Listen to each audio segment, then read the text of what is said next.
Strategy execution. It's all about getting that plan done.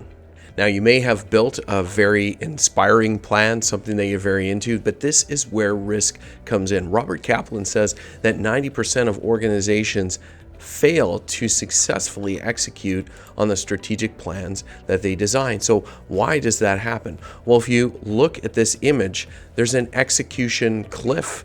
So you could prepare for strategic planning very well. You can then do the strategic planning very well, and you've got that plan in hand with your big goals and your step goals that are going to guide you over the next year to 3 years. But then there's this mess, this entangled web of things that happen before you get into execution. And that's all about enabling the team, lining up the resources, knowing who's accountable for what, how you're going to measure it, where you're going to view the plan. There are so many questions and things that need to get completed prior to this becoming something where you're rolling forward and executing on it consistently. So sometimes you can never get out of that mess and into the execution phase.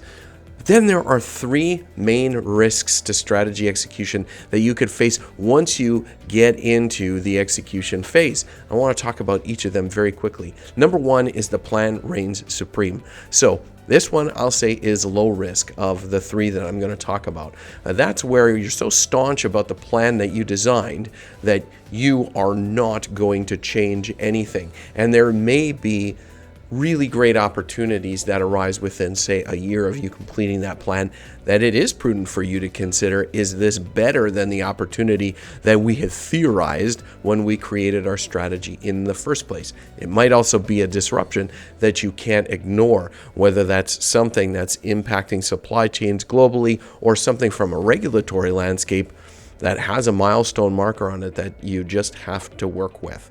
If you have the plan reigning supreme, you are going to miss those and fail. Number 2 is getting back to work. This is the number 1 biggest risk when it comes to strategy execution. So we've gone through the process. Some of us have loved it. Some of us have tolerated it.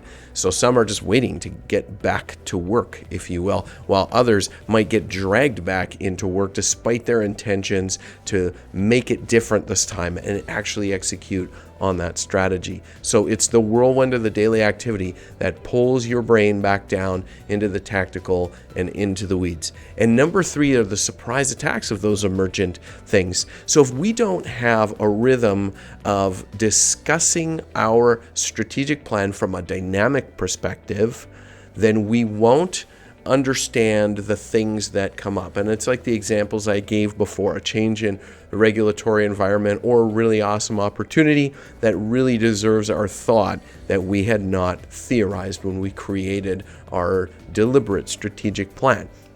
We don't want to be surprise attacked by emergent opportunities, so we have to have a discipline so that we are always looking forward. And that comes back to the fundamentals of strategic thinking. So those come into play when it's execution time. You got to get out of the spaghetti and transition successfully from design into execution, and then keep an eye out for those 3 execution risks.